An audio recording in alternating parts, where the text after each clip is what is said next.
they'll shuffle up, get ready to rock and roll. 11-3 are the records for each of them. And one of them will be in the elimination rounds later this evening. And this is going to be a tough cut for top 8 if you look back at those players to watch. Emma Handy had X3 as well, and I believe she was in 13th or 14th place. It's possible she's not even live for top 8 with a win here. We might have X3s miss, which is uncommon, but not unheard of at events of this size. So for Andy in this matchup, the cards that matter, certainly Anafenza the foremost, 4 copies there, but that's not the end-all be-all. Remember, there are collected companies here, 4 of those. Some interesting cards to find, like Matter Shaper, Nissa, Vastwood Seer, Death Mist, Raptor, Sylvan Advocate, Warden of the First Tree. So a very different build here for Andy Ferguson. Again, he was in the sideboard with Nick Miller, so we will have a deck tech for you, and perhaps we'll see him later this evening in the elimination rounds. Definitely committed to playing a longer game, not only with Collected Company, but some of the targets here, as you mentioned, Matter Shaper and Nissa, commitments to playing a much longer, much more attrition-based, much more value-oriented game. Andy going to take a mulligan here while Brad is going to keep his opening hand. Now, important question here for you. Andy Ferguson wearing a leather coat. Yep. Tom Ross wears a leather jacket as well. Okay. Who wears it better? You can't ask me to sign against Andy Ferguson. Can't do it. Won't engage with it. Tom probably watching. Cannot be happy about this outcome. Wears the jacket well. Great hair. Very good hair. Great facial hair. Yep. Again, agree. Great deck. Agree again. A stylistic player. We've seen some bluffs. He's got some angles shooting to his game. You know who else likes to bluff? Tom Ross. That's right. They're cut from the same cloth. Yes, they are. Andy Ferguson going to take a look at his 6 cards now. He looks happy enough with these. He'll scry, leave it on top, it appears. Let's play some Magic. Bradley Carpenter starts things off with a Sunken Hollow. You know, if you're a player in this tournament like Andy Ferguson or anybody else, I think when you're sitting down across on the table from your opponent, you might just be assuming they're on 4-color rally now. At this point, I mean, the most popular deck in day 2, about 20% of the field here, and piloted by some of the tour's top players.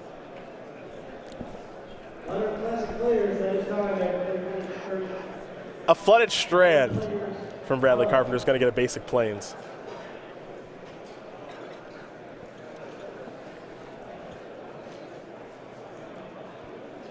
And I think we'll have a Jace on the way here in just a moment. Each player going to shuffle each other's deck, of course.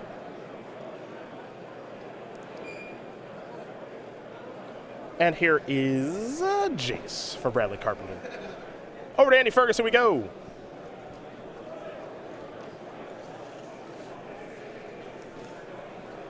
Let's see what his turn 2 play is going to be, assuming that he does have one outside of a land, which he's got plenty of, it appears.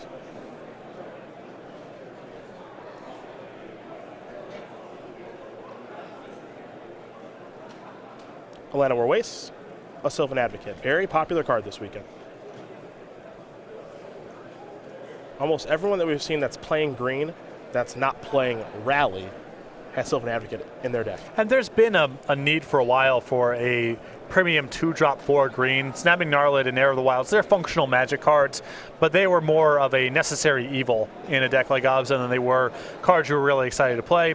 Sylvan Advocate plays a lot better with sort of the want to be good in the short game, want to be good in the long game style of Abzan, and also synergizes very well with the creature lands. A Jace activation there from Carpenter. He did discard a Windswept Heath. Now he's sacrificing a Windswept Heath. And now it's a Grim Horror Specs. Let's go back over to Andy Ferguson.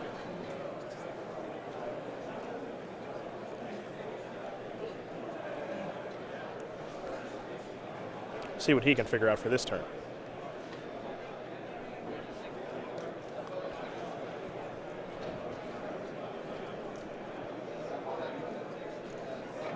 Remember, Anafenza, one of the trump cards in this matchup.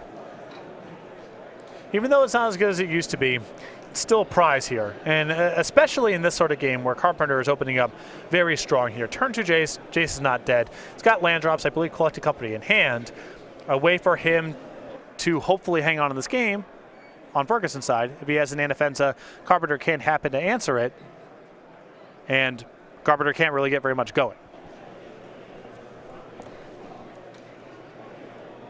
Ferguson going to start by sacrificing a Windswept Heath.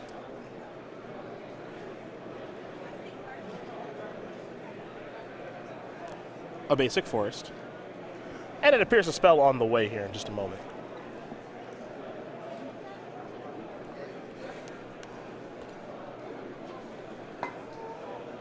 He'll go with Dramoka's command. He will fight, put a counter there, and he's looking to get in for 3 points of damage. Now, it's interesting because he has the opportunity to kill a Jace there, but killing a Jace allows Carpenter to draw a card because of Grim Horror Specs being on the battlefield. Felt that he was better off taking care of the Grim Horror Specs. Not only does it allow Carpenter to draw a card off the Jace, it also allows Carpenter to draw a card off of any subsequent creature that Ferguson decides to kill. So it's not pretty to leave the Jace in play, but having to kill the Jace through Grim Horror Specs is probably worse. Jace will transform, did discard a Jace, starts on 5 up to 6, slow down the Sylvan Advocate, and it's just really rough for Carpenter. He has nothing to do besides that. Yeah, I know. I mean, he looted and everything, and still just flooding out.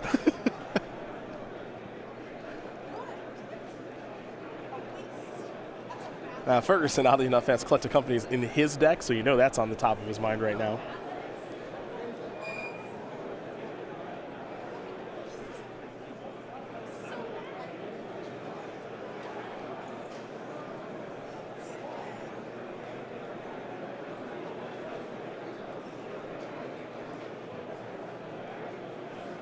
Well, there's a Plains.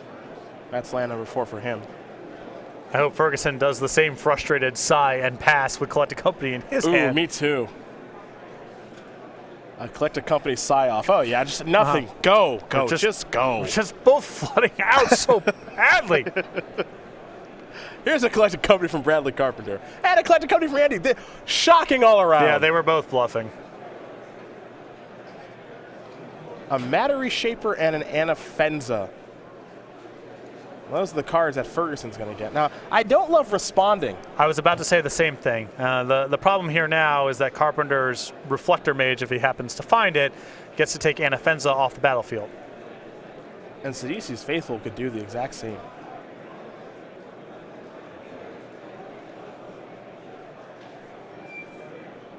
Fortunately for Ferguson, it's just Nantuko Husk and Zillipore Cutthroat.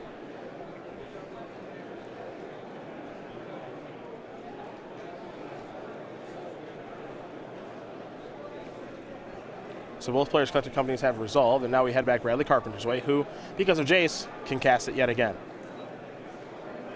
I would love to have the data on turn 2 Jace on the play that doesn't get killed. What's the win percentage of that person? Probably relatively high. Probably more than most 2-drops in Magic history. Inclined to agree. Collective Company yet again as Jace falls down to 3. It's a good card to recast.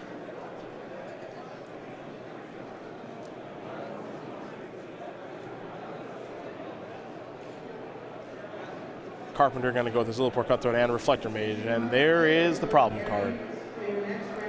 Yeah, before this slot Reflector Mage now occupies was held by something like Merciless Executioner or Fleshbag Marauder as the way of controlling the board, but you get into spots like this where Ferguson has multiple creatures in play, and that card doesn't mount for very much. Reflector Mage is precise even if the board comes up on the other side. Now here's Sidisi's Faithful, exploit, bounce, that Matter Reshaper. Little drain in game because of the Zillipore Cutthroats, and Nantuko Husk is safe for takeoff. Just 2 damage here, as Carpenter has really built a board up over the past turn and a half. Back over to Ferguson we go, and Anafenza is not an option this turn for Andy.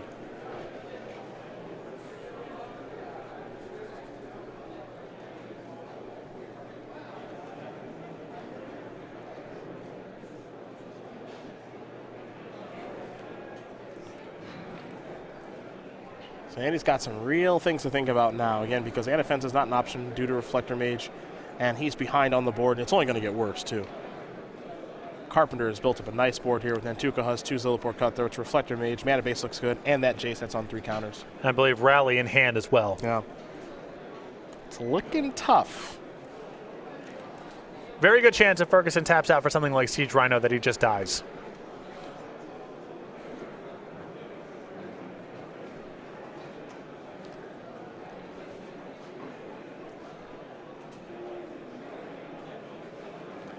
Ferguson at least making some effort to get the Jace off the battlefield, but for Carpenter, that's an easy chump block, especially if he's planning to rally next turn regardless.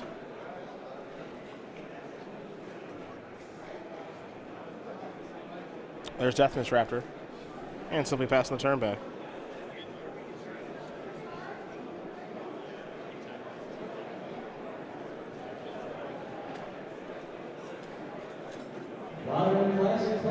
There's Rally. Thumbs up.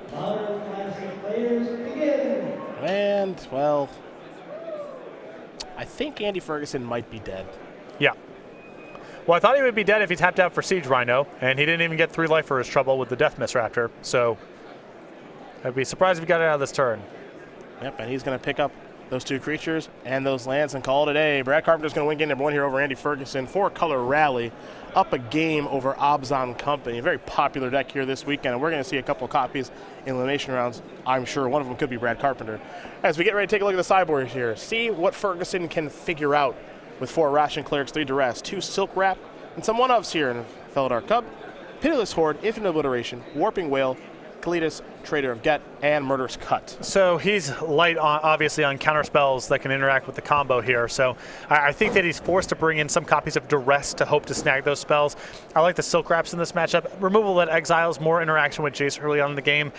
Both very good things for Ferguson. The Kalitas can come in as well. It's not great for the same reason that Anafenza's not great anymore because of Reflector Mage, but it's still fine, and if he's backing it up with other things to pressure the hand like Duress, Kalitas might be able to stick, and that's probably going to do it. I think Infinite Obliteration is not great in this matchup, but Ferguson may bring it in. The coats come off. Yeah, it's time. Just so you know, it's serious business time. Business time. 2 Dispel, 3 Murderous Cut, 2 Anafenza the Foremost. In Islay, Eternal Pilgrim, 2 Duress, 2 Hallowed Moonlight, and 3 Ration Clerics for Brad Carpenter. So we see a pretty common sideboarding here. You see the mixture of Duresses and Dispels come in to interact with sideboard cards. You want the Murderous Cuts for the same reason, Anafenza and Kalitas. It wouldn't surprise me if Islay came in as well as a hedge of Nantuko Husk getting hit with Infinite Obliteration. Well, you see the options there for both players, and as they do sideboard, shuffle up, we'll be ready here for game number 2 in just a bit as Andy Ferguson will be on the play. Let's talk regionals, shall we? Let's do it. Well, we got an awesome play mat and plenty of information at go.starcitygames.com/regionals. And, of course, for regionals, free and exclusive play mat and token the first 200 players. But most important, I would say, are the SCG points that are involved with this because not a lot of places to get them anymore. Yeah, it's tough to get the SCG points now. Only so many opportunities at Opens and Classics and the regional championships. If you're not interested in trying to get to the Players' Championship, it still comes with qualifications for the Invitational. And even if that doesn't interest you, large cash prizes up to $1,200 for first place. Go.starcitygames.com/regionals for more information. We have the venues here, so you can find the regional championship closest to you. Plant your flag, February 6th, 2016. Play in those regional championships, get some SCG points, qualify for the Invitationals, and potentially the Players' Championship as we get ready here for game number 2 between Andy Ferguson and Brad Carpenter. Brad Carpenter, the player we're going to learn a little bit about here before game number 2 does begin. 23 years old, from St. Petersburg, Florida, 3 open top 8s, lead singer of a pop punk band, a fantasy football fanatic, and really wishes Taco Bell would See, sometimes I read these for the first time when they actually just come up, and apparently he's very passionate about Taco Bell, maybe as passionate about Taco Bell as Michael Majors is about Applebee's. Do they deliver on the West Coast? Unclear. I don't think so. That would imply that they deliver on the West Coast. Now, look, Taco Bell is fine. If you're going to do that to yourself, you have to get up and go get it. That's how I feel about Taco Bell. I think if that's they're not bringing that to you. Most of the times that I want Taco Bell, I'm not good to drive, so I understand. It's not bad as a delivery service. I understand what you're saying. It's a lot of cross synergy there. I do understand. And truthfully, if they did institute a delivery model, those drivers would probably get tipped pretty well. Yeah. No, there's a lot of good reasons. Looks like Bradley Carpenter could be a budding entrepreneur if the pop punk band does not work out. Just saying. I could go for a cheesy gordita crunch. I don't know about you. Not right now. Talk to me in, 7 hours. Might feel different. That's what I'm saying. Bradley Carpenter, he's down to 6 cards. He'll keep. Underway for game number 2. He'll start things off with a Sunken Hollow. A Plains and a Llanowar Waste there for Ferguson before passing the turn back. Llanowar Waste plus Matter Reshaper. Actually fixing 3 colors of mana here for Ferguson. It's just good deck building. There's a Silk Wrap. There's a Caves of Koilos, more fixing. Pass the turn back over to Carpenter. Carpenter with a Flooded Strand and another copy of Jace. Going to make Ferguson pass the Jace test as Andy will untap and take his 4th turn. Windswept Heath to draw.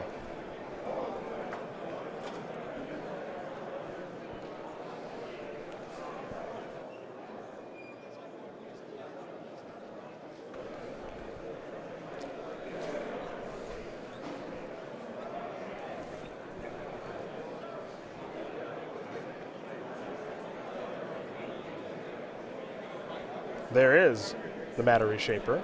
There's a Windswept Heath. Pass that turn back over to Carpenter, who will sacrifice his Flooded Strand, fall down to 19. Jace is active now.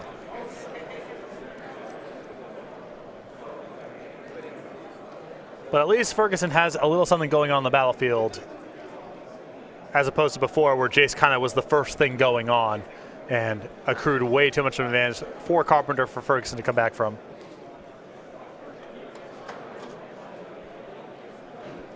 Canopy Vista, the weapon of choice there for Carpenter. There's an activation of Jace. Draw and discard. Dispel is what he's found. Keep in mind for Brad Carpenter, we mentioned the 3 open top 8s he's had. That's only been over the past handful of months since he's really started playing a lot again. Yeah, I mean, he showed up to the tour, I feel, middle of last year roughly, and has been posting a lot of good results. Yeah. And Tuco Huss down. El Schussner will allow Carpenter to draw a card. He's got a land to play as well in a swamp. And kick it back over to Ferguson, who will sacrifice a Windswept Heath, fall down to 19, and we got a land on the way.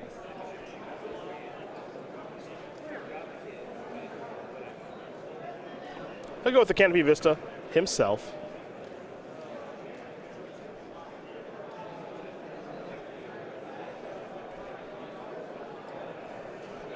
Of course, now we have people chiming in, letting us know that Taco Bell does deliver. Rudy Brisca, someone who I believe is fairly passionate about Taco Bell, if memory serves, from his Facebook, knew right away that Taco Bell does deliver in some places on the East Coast. Follow-up sentence, Taco Bell is delicious. But is it nutritious? Debatable. I mean, you have to even take a wider lens and ask, is it food? Yeah. Which is a much deeper philosophical question. My friends and I like to say that fast food is engineered to taste good. Right. That's how we look at it.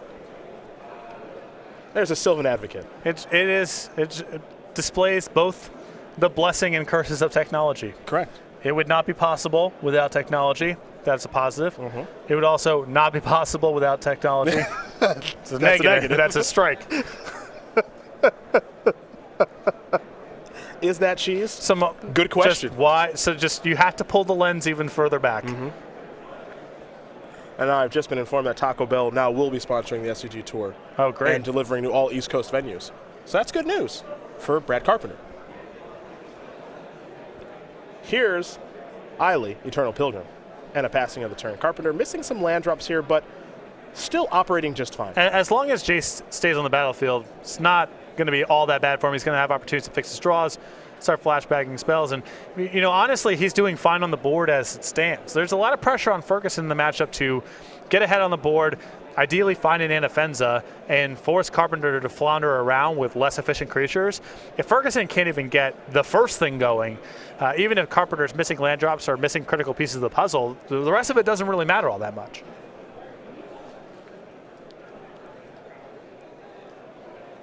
And back to Ferguson we're going to go, as now we are being informed quite a bit on Twitter that Taco Bell does deliver. If you go to tacobell.com, and who would go to that website, you've asked, we're delivering. Okay. That's the slogan. First they brought us breakfast so that we could be breakfast defectors like James Harden. Yes. And now they deliver.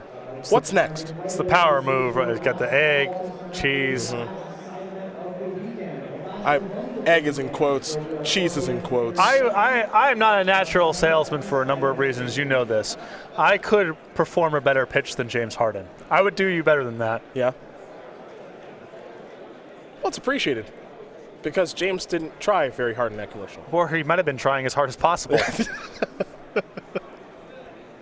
Here comes some attacks from Andy Ferguson. Elvish Visionary going to block real fast because that's the 4th card in the graveyard. Now Jace can draw and discard and transform. And interesting decision there from Ferguson. Elects not to get rid of the Jace.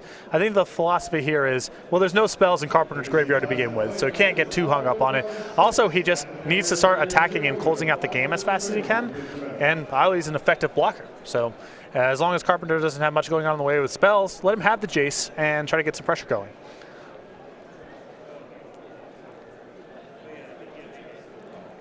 Carpenter does sacrifice that Windswept Heath for a Prairie Stream.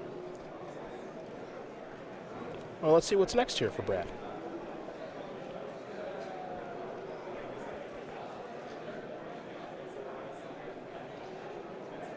Time to draw and discard. Transform Jace.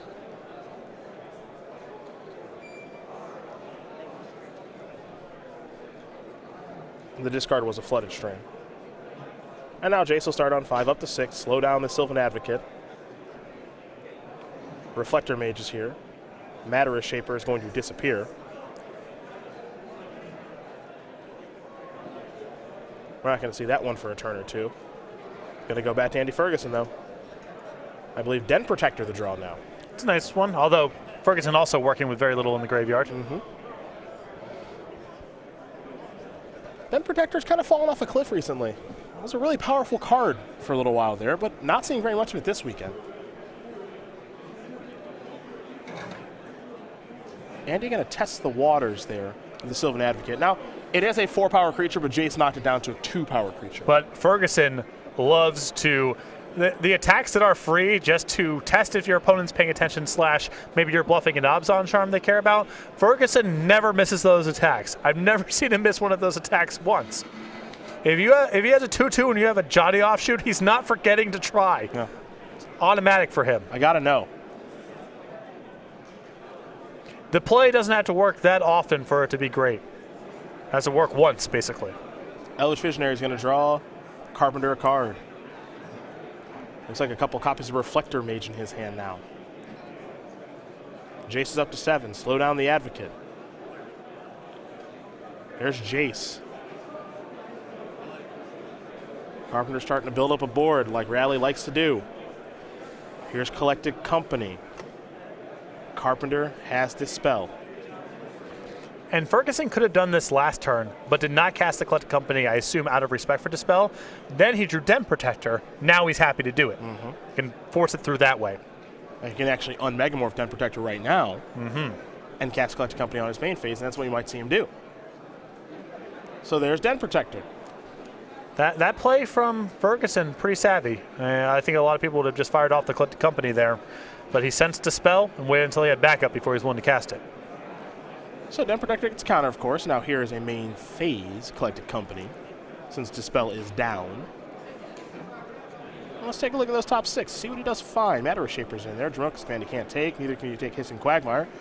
Death Misraptor however you can. So the 2 creatures, pretty easy selection here for Ferguson. Ferguson's found a lot of really powerful 3-drops put in this deck. Yep. Alongside Collected Company. No, it's kind of silly to say, but all of his Collected Companies have been reactions of, okay, well, that's 7 power plus some card advantage. There's 6 power plus a lot of staying power against removal. They don't really miss. Carpenter's going to fall down to 9.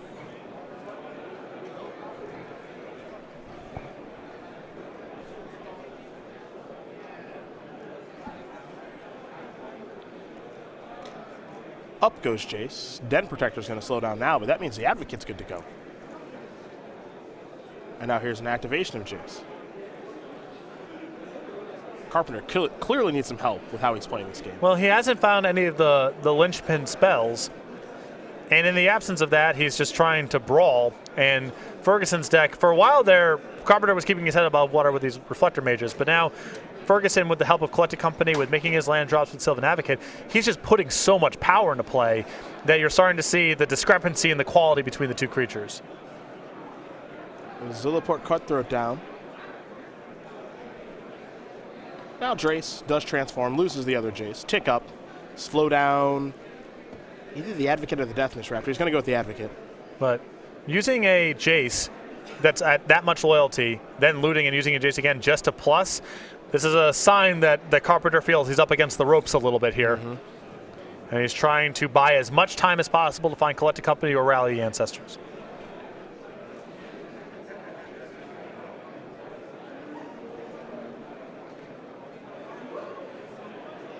Matter Shaper does get bounced there by Reflector Mage. Now here's Sadi, who's faithful. That's going to bounce too. Away goes Death Misraptor. But Carpenter with only 1 card in hand and no spells in the graveyard. Yep. So he's hoping to peel a Collected Company, maybe a rally, depending on how happy he is with his graveyard. And Ferguson has the opportunity here to get this game.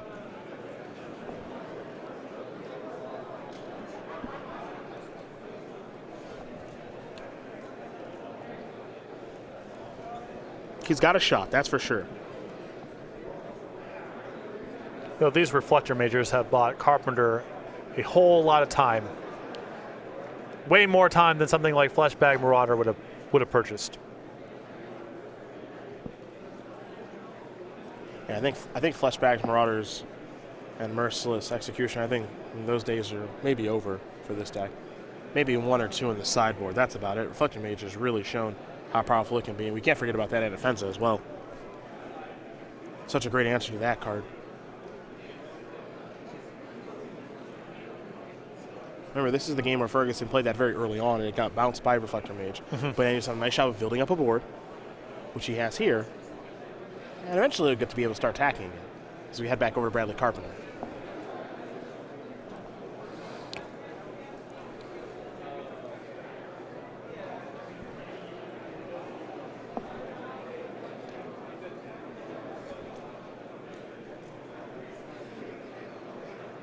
Evolving Wilds is the land.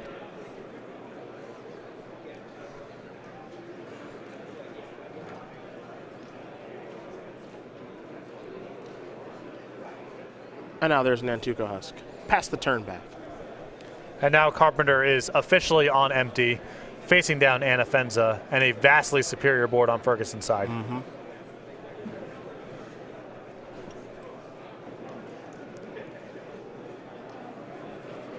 Now, we may never see Anafenza attack, but it's text very relevant right now given Carpenter's board. Ferguson's not really straining to find a lot of good attackers here. He has Sylvan Advocate, very hard to block here. Death Misraptor, hard to block. The Shambling Vent, hard to block here. He doesn't have to commit the Anafenza to any sort of attacks if he thinks there's a risk of losing Anafenza. If he has another copy of Anafenza, he should be very aggressive trying to trade it off, because Carpenter will take any opportunity to block and trade with Anafenza. And then you can deploy your second copy.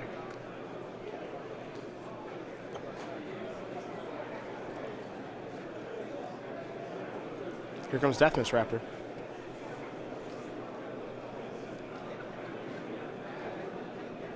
And it looks like no blocks there from Carpenter. A couple copies of Matter Reshaper. And just going to pass the turn back. And you see Carpenter there elect not to chump block, I think because of the Anafenza. He wants an opportunity to get Anafenza off the battlefield, then he can jump block at the Visionary in the graveyard, and then a rally down the line is more significant.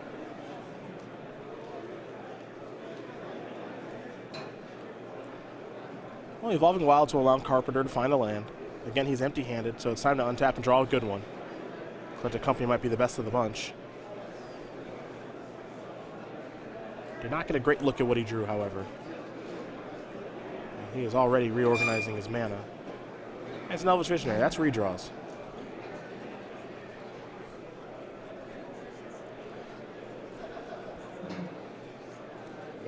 Next up, Sidisi's Faithful. Will he exploit? Looks like the answer is no. Just going to be out there to play a little defense. Jace targets Den Protector and pass the turn back. Ferguson will draw. Remember, Sylvan Advocate is online, which means Shambling Vent is a 4/5.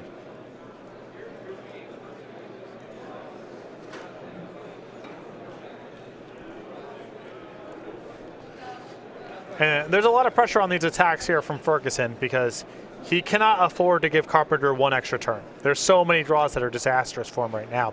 So even though the board is clogged, he's kind of got to pull it apart a little bit and see, you know, can I get in with the Den Protector? Are the Matter Reshapers eligible to attack? Those are probably safe to attack with regardless, because if they die, it's not the end of the world. But Ferguson can't be content here to just keep plugging along with the Death Misraptor. He's got to try to find the way to get the most out of these attacks. I think that's why you're seeing him activate a Shambling Vent here, because he's got to get some work done. Fortunately for him, the size on Carpenter's creatures is so small that he's not at risk of losing very much in combat. And Offense is going to grant a counter over to Den Protector. It's a 2-power creature right now because of the Jace activation. And Sylvan Advocate does not tap to attack a non-bow with Anafenza. Well, fortunately, Ferguson has no end of eligible things to put a counter on. Yes.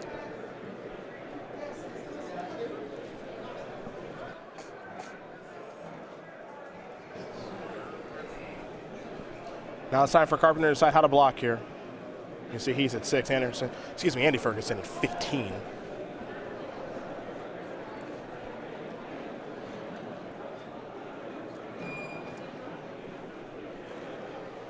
But I'm not sure how good, I mean, whatever blocks are going to happen here, it's going to keep Carpenter probably alive through the turn, but he's going to lose a lot of stuff, and he loses it for good. Yes. Well, his graveyard is still pretty flush. He's got the ability to come back here, I think, if he's able to rip a rally. His graveyard's pretty stocked, but yes, he's definitely losing some punch here.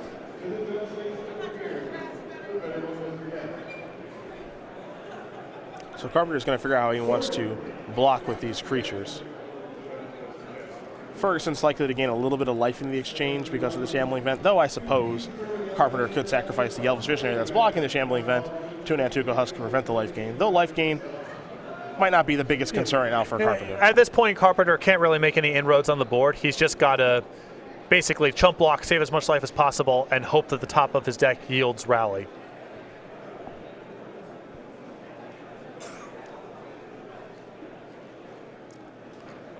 At this stage, I don't even think Collected Company is going to be worth a whole lot. He's so far behind on the board. I think we're past the Collected Company part of this game. And Ferguson even has some things to play in Sylvan Advocate after combat. So big draw, got to be rally basically. Yeah, thumbing through the graveyard a little bit. Uh-oh. That's not a rally, and he will concede the game. So Andy Ferguson's going to win game number 2 here over Brad Carpenter. Obzon Company, 4-color rally. Get ready for game number 3. Again, the winner of this match, elimination rounds later this evening. Yeah, you saw without having access to Collected Company or Rally the Ancestors, Carpenter was able to buy a lot of time with Fletcher Mage, but eventually the board became unmanageable. Ferguson's creatures so big, so durable, so good at winning in combat that Carpenter bought some time, but he could never really make any progress. These players already shuffling up here for game number 3. Brad Carpenter will be on the play. So let's talk about our creature collection here at Star City Games, in which we've got Grizzly Brand on playmat, slaves, and player bundles. Go to starcitygames.com/creature collection for information about that. That already has a name. What needs a name is the zebra. Yeah. So, again, I'm suggesting we choose something gender neutral because the gender's unclear. Sometimes with the animals, it's a little more clear. Magus the Moo's got udders. Udders means female. Understand. Gender neutral here. That's why I suggested Oreo before. I acknowledge not a great name, open suggestions, but, you know, that's not it. You're a fan of Oreo. I'm a fan of Stripe. Stripes is good. I would go with Stripes. Stripes, plural? Stripes. Stripes the zebra on playmat, sleeves, and player bundles. Go to starcitygames.com/creature collection. But we're always taking recommendations if you haven't. But most of them have been quite poor. True. We haven't had anything better yet, in my opinion, than Stripes or Oreo, so we're still searching. But give it to us. Give us your best shot. Give us better than your best shot. Yeah. Because so far that's just not been close. Good enough for us to suggest on the air.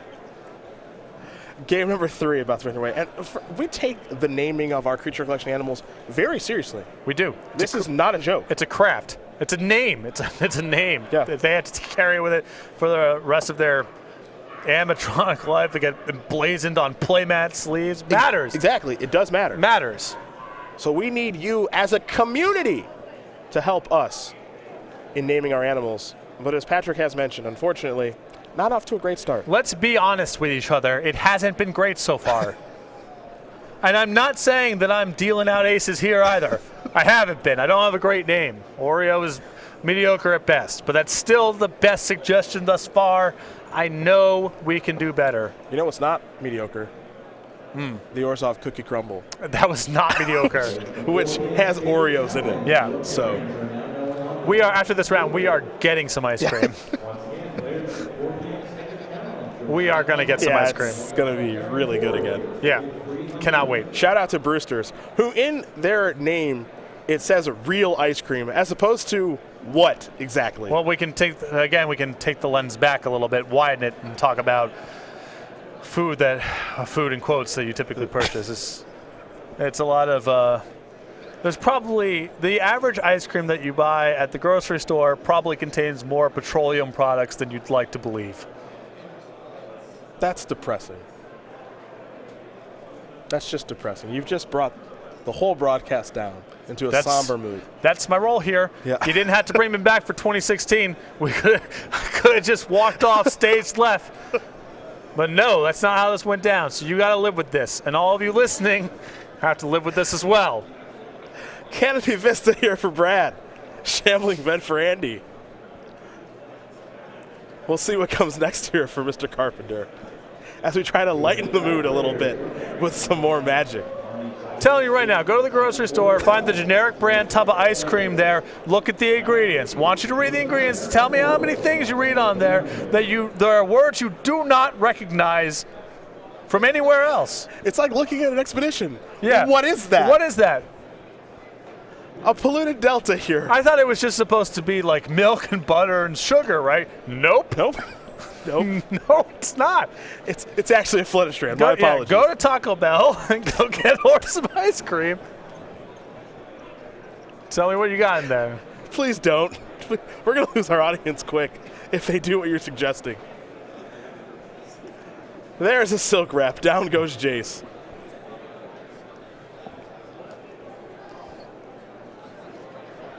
Let's see what comes next here for Brad Carpenter. Maybe Jace was integral to his hand working. We've seen that actually a lot with four-color rally this weekend. If you kill the Jace, sometimes they just don't have a third land. This story has been repeated multiple times here, where a Jace is killed, and Carpenter has a backup Jace, putting Ferguson in the test again. The Jace gets killed, they can't get to a payoff card, and the rest of their hand are 2/3s for 3, and just creatures that don't really do very much. Jace is often the thing that allows Rally to be powerful earlier in the game than would otherwise be able to. It's also the thing that allows you to hunt for Collected Company when your hand's lacking it. When you're without Jace and your hand's full of creatures, we saw what happened in the second game. Even with Carpenter able to get a Jace going, he was only able to find the creatures, and Ferguson was able to break up the synergies, and then it's just who's got better stats, and Obsound's going to win that battle against Rally every single time. Windswept Teeth, a Forest, and a Deathmist Raptor for Andy Ferguson, an activation of Jace here from Bradley Carpenter on his 4th turn. He'll draw and discard. This will be the second card that goes into his graveyard, so a little bit away from Jace, maybe a turn or so, as Elvish Visionary bites the dust. A polluted Delta here from Carpenter. And now a Catacomb Sifter, which brings an Eldrazi Sign along with it. That'll be Carpenter's turn, and now it looks like we're going to go back to Ferguson.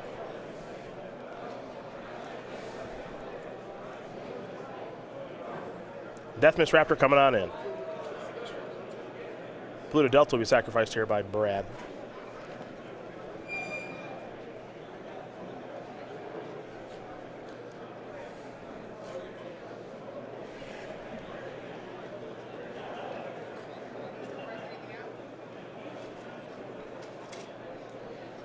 Some of these zebra names that are rolling in here, it's not good.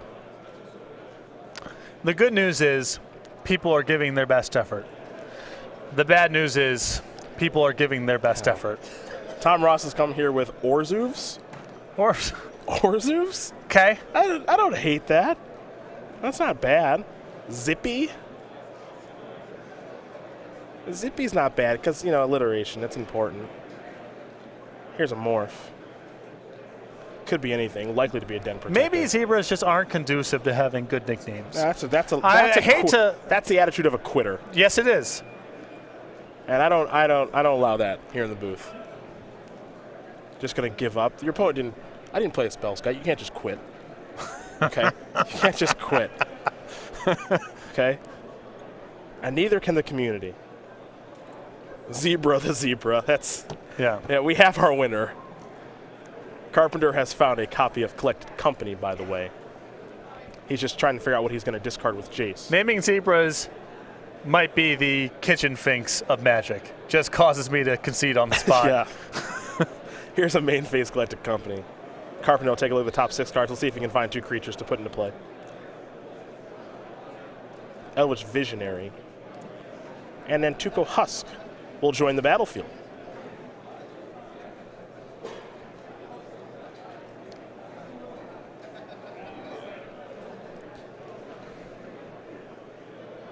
Apparently there's a zebra in a movie called Racing Stripes, I think.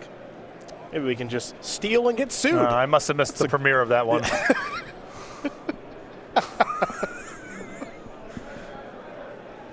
probably out on. It's probably out on Laserdisc. Yeah. If you'd like to check it out. VHS. Yeah, if someone can loan me the VHS.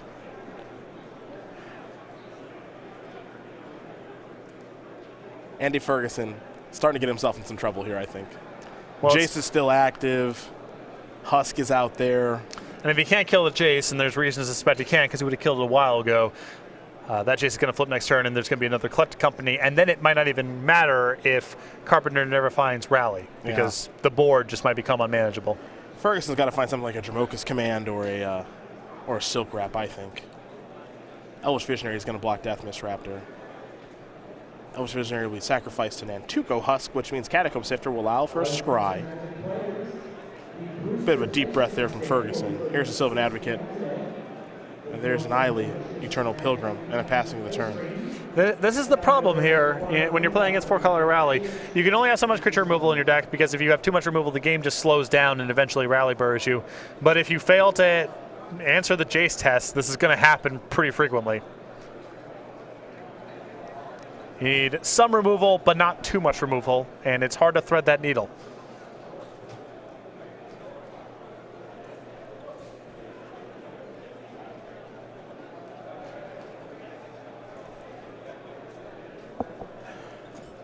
Notable Star City Games writer Chris Lansdale is really getting frustrated that we won't announce his zebra name.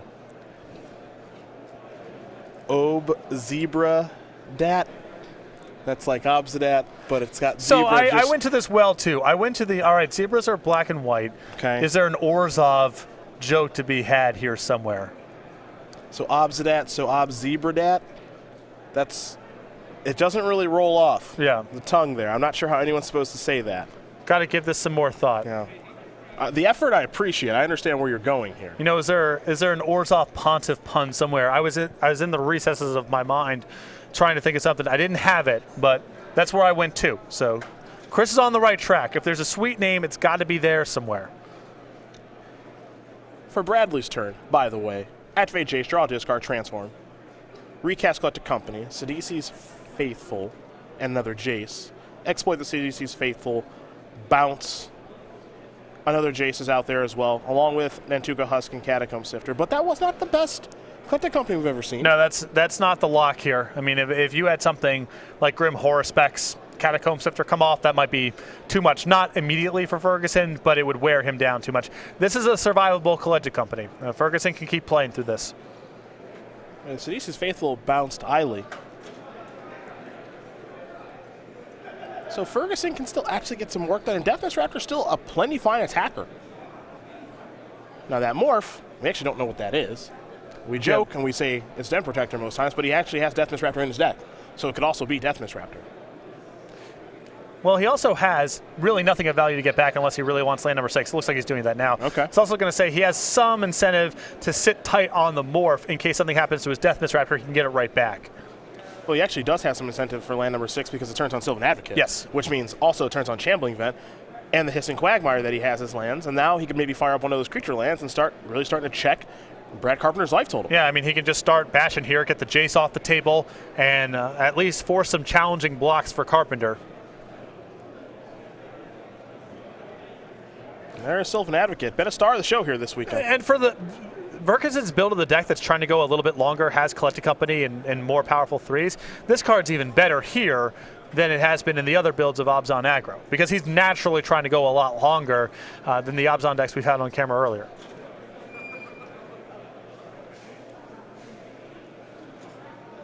Little over 7 minutes left in the match, as Ferguson's going to come into the red zone with all the creatures. And though Carpenter has resolved 2 Collected Companies, neither one of them was great. And he's in a little bit of trouble right now as Ferguson's going to rearrange his lands, try to represent some different things.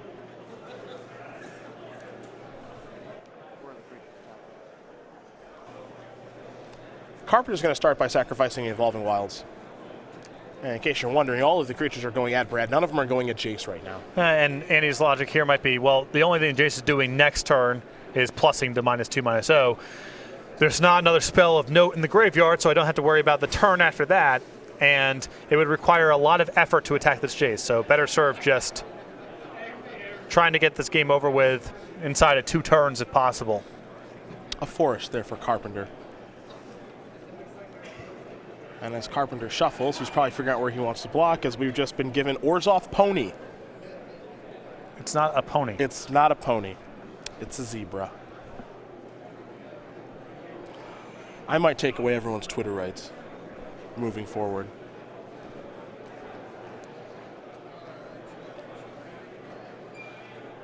You indulged these people in the first place. You can't be the one to take it back. It is my own fault. Orzhov Ponthoof. There we go. There we go. There, that is it. Who got that one? That's John Murphy on Twitter. Yeah. There you go. Orzhov Ponthoof. Hashtag name the zebra. We may have found a winner. That's it. After having to work through who knows what. I might be okay with that. Orzhov Ponthoof? Damn, that is good. I might be all right with that. You see, all right. Catacomb Sifter is going to jump in front of the Sylvan Advocate. And you can see Carpenter's hand without a payoff card here. Yeah. I mean, he's, again, floundering just with his creatures. And I think the plan for Brad, and saw Jamoka's command get cast as well, was to maybe activate the new Jace to get a little deeper in the deck, but that got killed. And so, as you mentioned, he's in some real trouble without a payoff card here, because it does not look like he has Rally the Ancestors in hand. And if it's just about playing creatures, well, Ferguson's got the better creatures right now. So there's a Windswept Heath. This is another place where Sylvan Advocate's been very good. You see a lot of the time with cards like Snapping Gnarlid, Heir of the Wilds, they aren't appreciably better than the 3-mana creatures that Rally is casting. Sylvan Advocates, once we get to turn 6, they're a lot better than the creatures that Carpenter are putting on the table. It's putting a lot more pressure on than the conventional 2-drops would have been able to do. Same thing is true of Hangerback Walker, which is another card that sometimes you see in these Abzan decks. Carpenter is under so much more pressure than he would typically be because Sylvan Advocate's adding way more to the board than most of the 2-drops afforded to Abzan.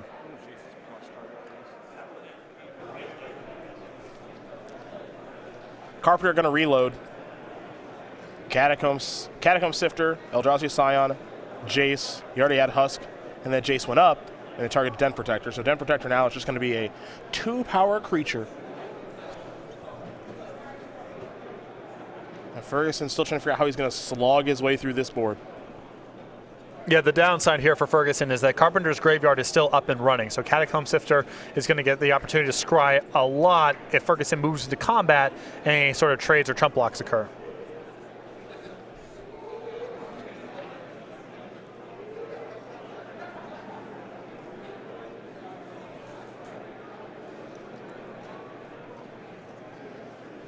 The only thing we don't have a great look at is what Andy Ferguson's working with in his hand. But he's built up a pretty nice board here, and he's just trying to figure out how he can just get through all this nonsense. Well, there's also the question of can you do it in such a way to minimize the number of scries? It's unavoidable. He's probably going to, unless he has Anafenza that he can play before combat, but I think we would have seen it by now. He's going to just have to push in. Carpenter's going to make whatever trades he wants to, or whatever chump blocks he wants to, and there's no real way to avoid all the scries from occurring.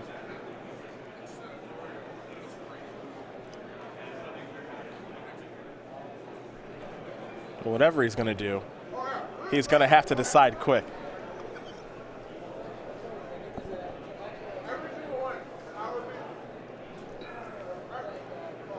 Because we've got under 2:30 left in the match. Well, here come the beatdowns. As you mentioned, the concern here are the scries. Yes. Because ideally, this black cloud over the game is Rally the Ancestors. And you can see the chump blocks here that are occurring here. The sacrificing of the Windswept Heath, too. Well, on top of the sacrificing of the Windswept Heath, you see that Carpenter's keeping Jace. Jace is, at the worst, one more draw to something big. So Carpenter here acknowledges the severity of the situation. He knows he's on, essentially, Rally and maybe Company or Bust, and that Jace is more valuable than any other creature in play at this stage. Standard of the players. That is the end of your round 15. Please complete the current. Well, we're going to have some scries here in just a bit. Nantuko Husk is going to eat that Eldrazi Scion. Husk is going to turn into a 4/4. Top card goes to the bottom. Catacomb Sifter. That'll get sacrificed. Husk will eat that Sylvan Advocate. More creatures here from Ferguson and Death Mist Raptor. It's not pretty, but it might be good enough to get it done. Yeah, and there's a morph. All at this point Ferguson can do is cross his fingers and hope to avoid the worst of it. Carpenter will draw. Didn't look like a rally to me.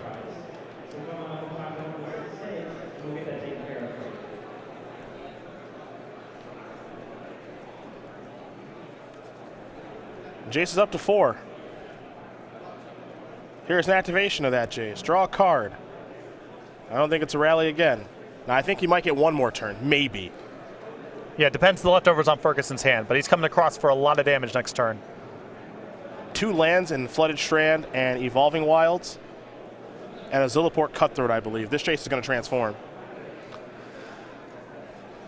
Other one's going to bite the dust.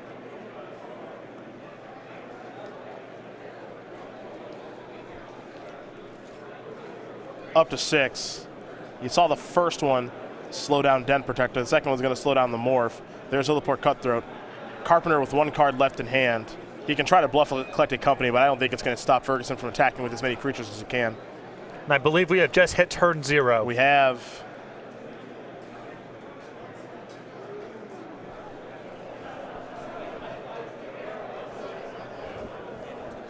Andy is turn 0. He'll also be turns 2 and 4. For Bradley Carpenter, he'll be turns 1, 3, and 5, assuming he gets them.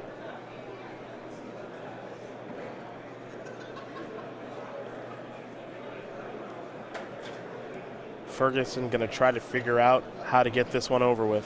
Because if he can find a way to get it done this turn, it's so much better than passing. Yeah, I don't want to. I don't want him to draw another card. One more draw step for Carpenter if you can avoid it. Yeah.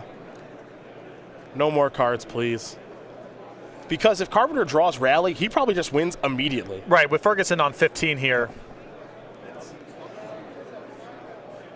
That's the thing.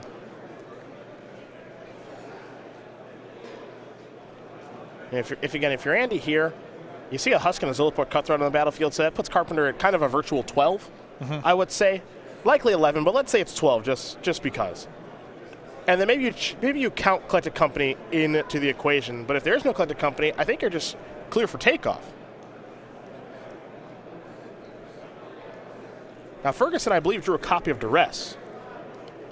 Well, the only way that I see Duress being helpful this turn is if he's worried about Dispel, if he wanted to get back Dromoka's command with his Den Protector and do something.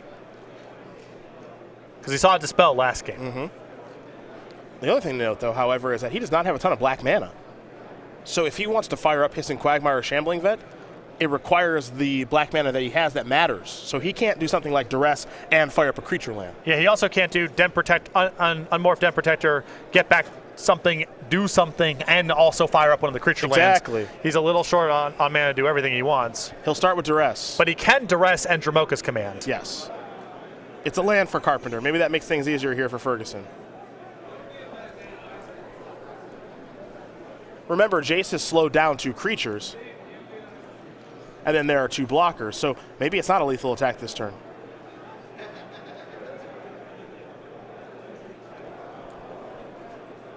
Den Protector is almost certainly what that morph is. So it will unmegamorph. It'll get a counter.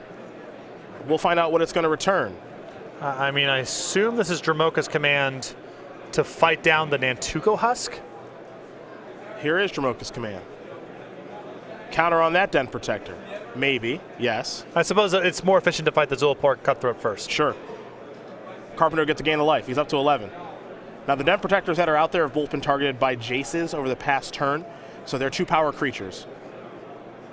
So the biggest creature is Sylvan Advocate, so that's 3, 6, 7, 8. Oh, my. Is that 10? Because if he blocks the Sylvan Advocate with an Nantuko Husk, Death Mist Raptors come across for 6. Yeah, the Den Protectors come across for 2 each. That's 10, not 11. So everything attacks. Yep. Yeah, there's no way to avoid giving the one more draw. Oh boy. All right, Brad, turn one. Big draw coming. How do we do? Gonna slow roll himself a little bit.